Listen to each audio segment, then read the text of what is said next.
नमस्कार दोस्तों, हमारे YouTube चैनल शर्वरी के कथारंग में आपका स्वागत है।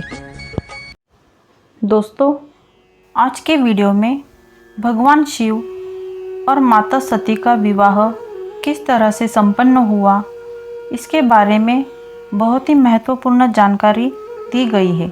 कृपया इस वीडियो को अंत तक ज़रूर सुनिए।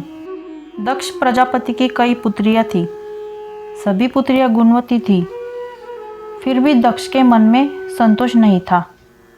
वे चाहते थे उनके घर में एक ऐसी पुत्री का जन्म हो जो सर्वशक्ति संपन्न हो तथा सर्व विजयिनी हो, जिसके कारण दक्ष एक ऐसी ही पुत्री के लिए तप करने लगे।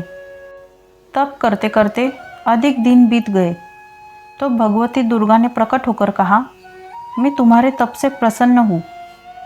तुम किस कारणवश तप कर रहे हो? दक्ष ने तप करने का कारण बताया तो माँ बोली, मैं स्वयं पुत्री रूप में तुम्हारे यहाँ जन्म धारण करूँगी। मेरा नाम होगा सती। मैं सती के रूप में जन्म लेकर अपनी लीलाओं का विस्तार करूँगी। फलतः भगवती दुर्गा ने सती रूप में दक्ष के यहाँ जन्म लिया।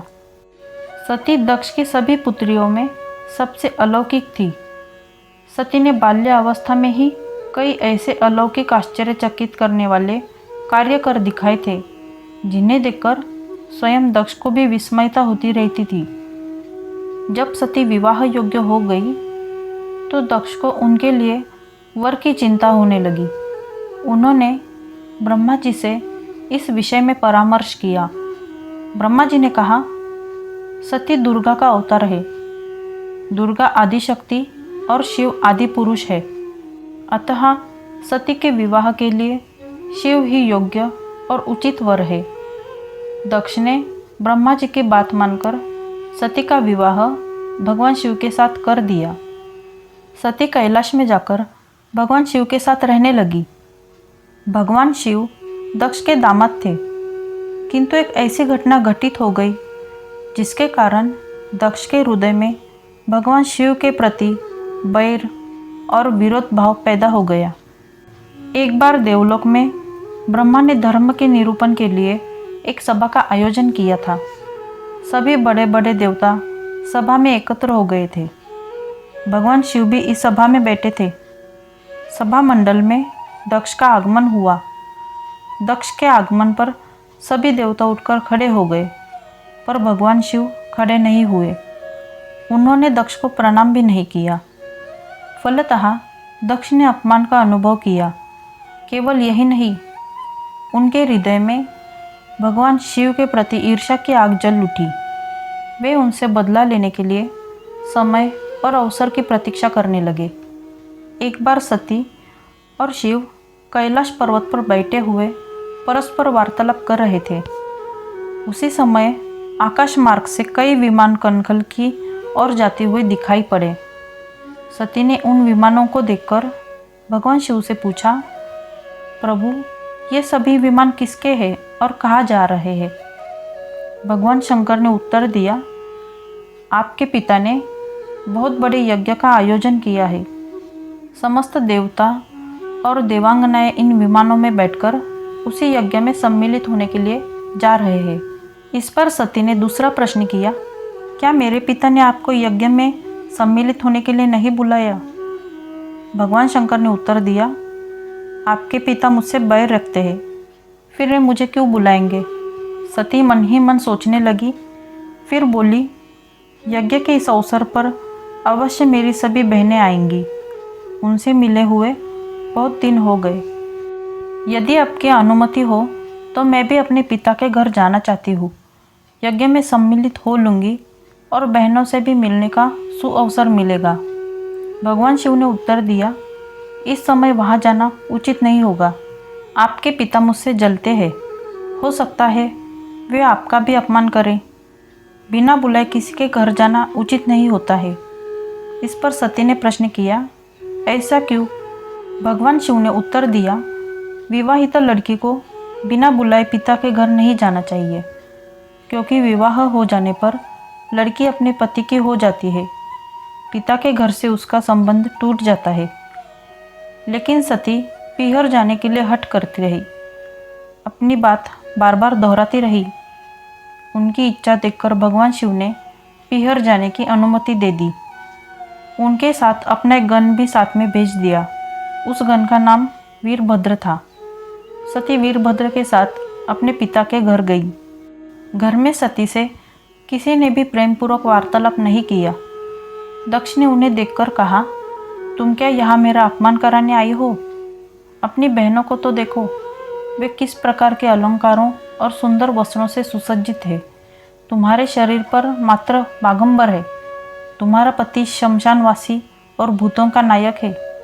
वह तुम्हें बागंबर छोड़कर और पहना ही क्या सकता है। दक्ष के कथन से सती के हृदय में पश्चाताप का सागर उमड़ पड़ा। वे सोचने लगी, उन्होंने यहाँ आकर अच्छा नहीं किया। भगवान ठीक ही कह रहे थे, बिना बुलाए पिता के घर भी नहीं जाना चाहिए। पर अब क्या हो सकता है, अब तो आ ही गई हूँ।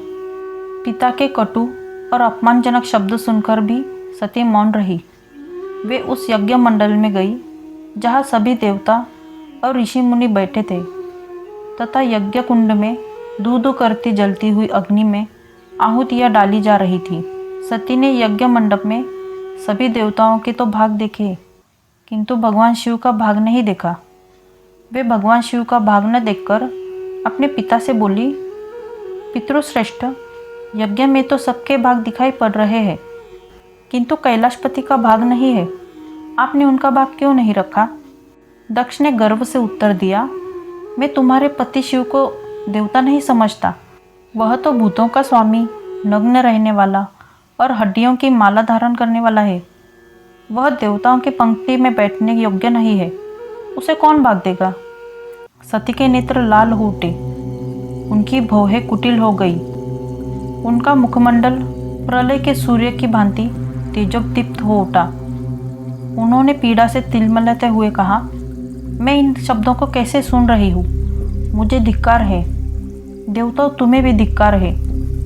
तुम भी उन कैलाशपति के लिए इन शब्दों को कैसे सुन रहे हो, जो मंगल के प्रतीक है और जो क्षण मात्र में संपूर्ण सृष्टि को नष्ट करने की शक्ति रखते हैं। वे मेरे स्वामी हैं। नारी के लिए उसका पति ही स्वर्ग होता है।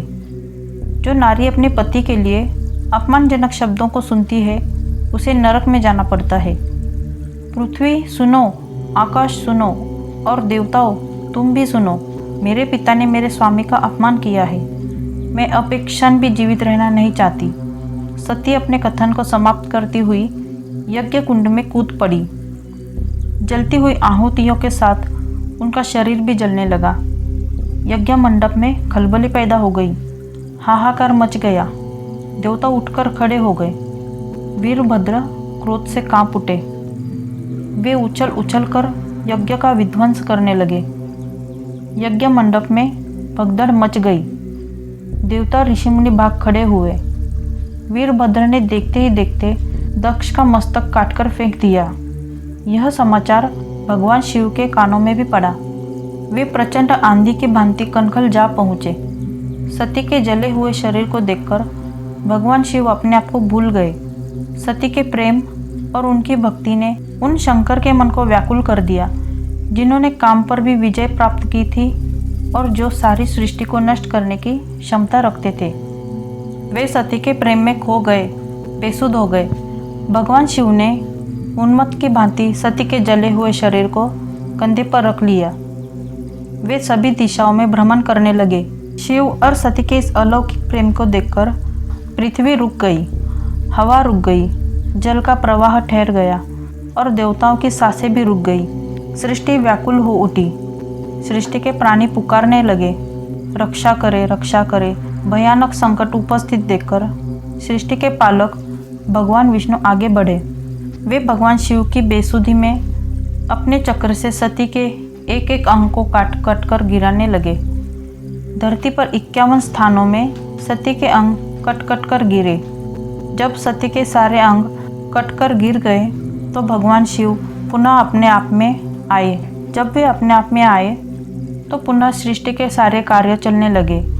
धरती पर जिन 51 स्थानों में सती के अंग कट कट कर गिरे थे, वही स्थान आज शक्ति के पीठ स्थान माने जाते हैं। आज भी उन स्थानों में सती का पूजन होता है, उपासना होती है। भगवान शिव और माता पार्वती की विवाह कथा आपको ज़रूर पसंद आई होगी।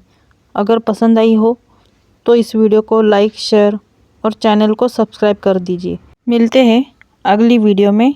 धन्यवाद।